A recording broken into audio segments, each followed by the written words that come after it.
Hello everybody, it's Thea Daniels with R.A.W.Vlogcast, where we talk with real people who are authentic and they are willing to share their passion.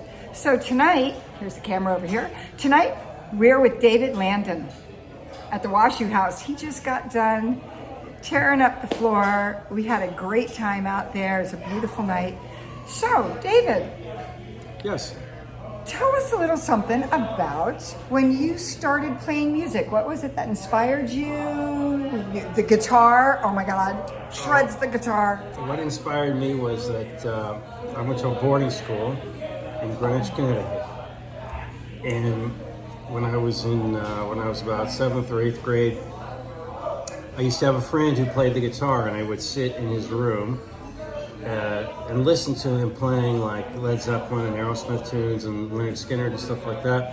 The good stuff. And I just thought, I remember just watching him play and thinking that was the absolute coolest thing that he could, play these tunes. So that Christmas, I asked for a guitar from my mother, and she gave me a guitar. Good old mom. And I was 12, and that's when I started. Was it an acoustic or electric guitar? It was an acoustic guitar that she gave me, yeah. Mm-hmm. Do you still have that guitar?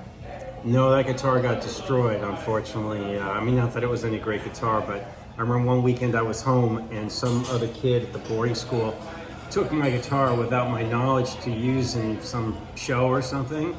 And apparently he ran through a door with it and broke the neck right off. So I was not happy when I came back and find out that he had destroyed my guitar. So that guitar is long gone. Oh, not that it was anything special, but, Do you name your guitars? No. Okay, got that down. Guitars. So you've traveled all over the world, and you write songs. I do write songs, yeah. Any songs written about anything in particular, a memory, a story you'd like to share with us? Oh, I really have. I've written a lot of tunes, and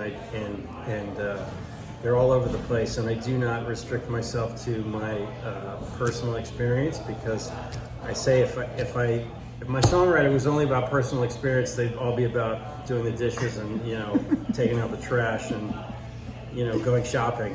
That's not terribly interesting.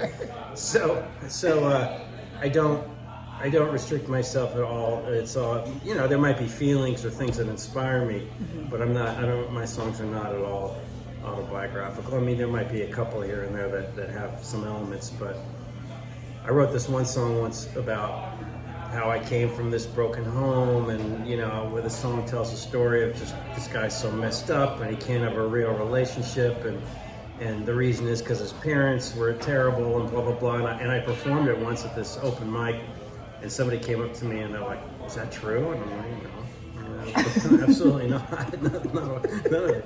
So no. Okay, so I'm you not can one of write those up. autobiographical writers, although some of them have that elements. So, there's something intriguing about that, though. What is it? How can you write a story about something that you really haven't experienced? People write, fiction all the time. It's your imagination. Ooh. Okay, yes, I do, actually. Like I say, you can get inspired by a feeling. Mm-hmm. Sometimes you're angry, so then you go write an angry song, or whatever. But it doesn't have to be your exact life story. You make up the story. I love that. Okay, how about telling us a little something about the weirdest, strangest on-stage experience you had, and where was it? The weirdest on-stage experience. I don't know if this is a weird experience. This is a terrible story. Good. I shouldn't really tell this story because it doesn't paint me in the brightest light. But you can make it up. Let's just say it's fiction. Yes.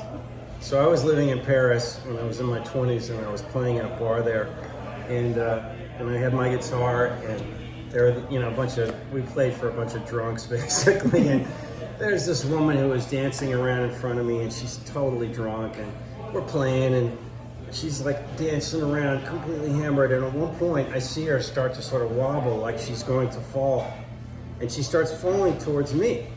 And as she's falling, she grabs the mic stand, which is then going to be jammed directly against me and my guitar.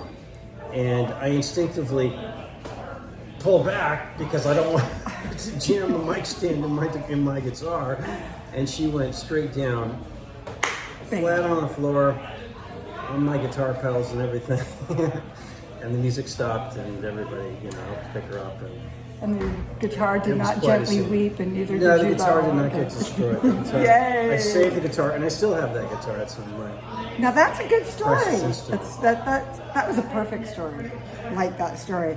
How about little words of wisdom to somebody that's watching this that's just thinking, God, I'd love to play the guitar. What do you have to say to that? Play, practice. There's no secret to playing any instrument. Okay. You get good at playing an instrument because you spend a lot of hours.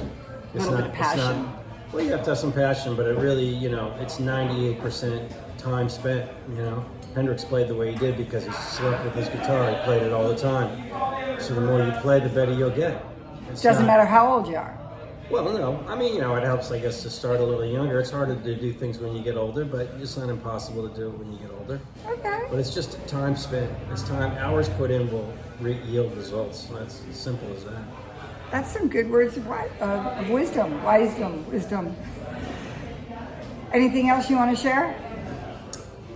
Did you have fun tonight? I did have fun.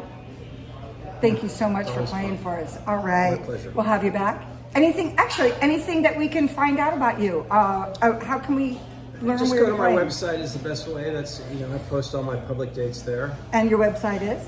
DavidLandon.com. Woohoo! And can we see you on Facebook at all? I'm not too much on Facebook, but I am on Facebook, and I don't use Facebook very much. Okay, to be so honest. the website. The website's the best way. I mean, I do post things when I play. I'll make an announcement on Facebook, but I'm not an active Facebook user. In fact, I just wrote a song. One of the last songs I wrote, the first line of it is, "You can take Mark Zuckerberg and drop him straight into the sea. Facebook and Instagram don't do very much for me." And it goes on from there. Oh, where can we hear that song? Well, one day maybe I'll record it. Right now, it's not released. Okay, your fan But base I am wants working to on a hear new it. album right now, which will be ready, by the middle of this year, I think.